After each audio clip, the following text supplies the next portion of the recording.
Item ಯಾವುದೇ ಇರಲಿ try ಮಾಡಿ ಆಚಿ ಚಿಕನ್ ಮಸಾಲಾ. ಧಾರವಾಡ ಉದ್ಯೋಗಾಕಾಂಕ್ಷಿಗಳ ಪ್ರತಿಭಟನೆ ವಿಚಾರಕ್ಕೆ ಸಂಬಂಧಪಟ್ಟಂತೆ ಗೃಹ ಸಚಿವ ಡಾಕ್ಟರ್ ಜಿ ಪರಮೇಶ್ವರ್ ಪ್ರತಿಕ್ರಿಯೆಯನ್ನು ಕೊಟ್ಟಿದ್ದಾರೆ. ಹೀಗೆ ರಾಜ್ಯದಲ್ಲಿ ಆಗ್ತಿರುವಂತಹ ಕೆಲವೊಂದು ರಾಜಕೀಯ ಬೆಳವಣಿಗೆಗೆ ಸಂಬಂಧಪಟ್ಟಂತೆ ಕೂಡ ಮಾತಾಡಿದ್ದಾರೆ. ಬನ್ನಿ ನೋಡೋಣ.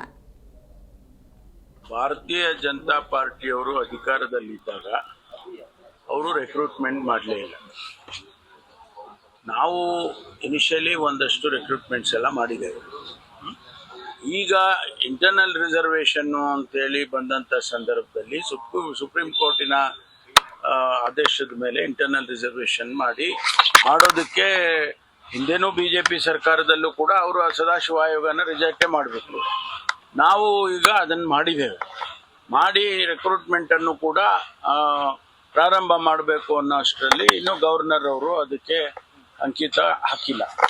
ಅದಾದಮೇಲೆ ರಿಕ್ರೂಟ್ಮೆಂಟನ್ನು ನಾವು ಪ್ರಾರಂಭ ಮಾಡ್ತೀವಿ. ನಮ್ಮ ಇಲಾಖೆಯಲ್ಲಿ ಈಗಾಗಲೇ ನನಗೆ ಒಂದು 4,000 ಕಾನ್ಸ್ಟೇಬಲ್ಸ್ಗೆ ರಿಕ್ರೂಟ್ ಮಾಡೋದಕ್ಕೆ ಪರ್ಮಿಷನ್ ಕೊಟ್ಟಿದ್ದಾರೆ. ನಾನು ಪದೇ ಹೇಳ್ತೀನಿ, ಒಂದು ಇದರ ಬಗ್ಗೆ ಸಾರ್ವಜನಿಕವಾಗಿ ಹಾದಿಬೀದಿನಲ್ಲಿ ಚರ್ಚೆ ಮಾಡುವಂಥದ್ದಲ್ಲ.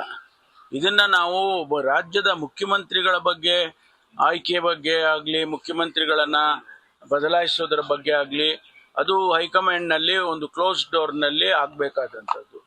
ಮತ್ತು ಹೆಚ್ಚಂದರೆ CLPನಲ್ಲಿ ತೀರ್ಮಾನ ಅಭಿಪ್ರಾಯಗಳು ಆಗಬೇಕಾಗುತ್ತೆ.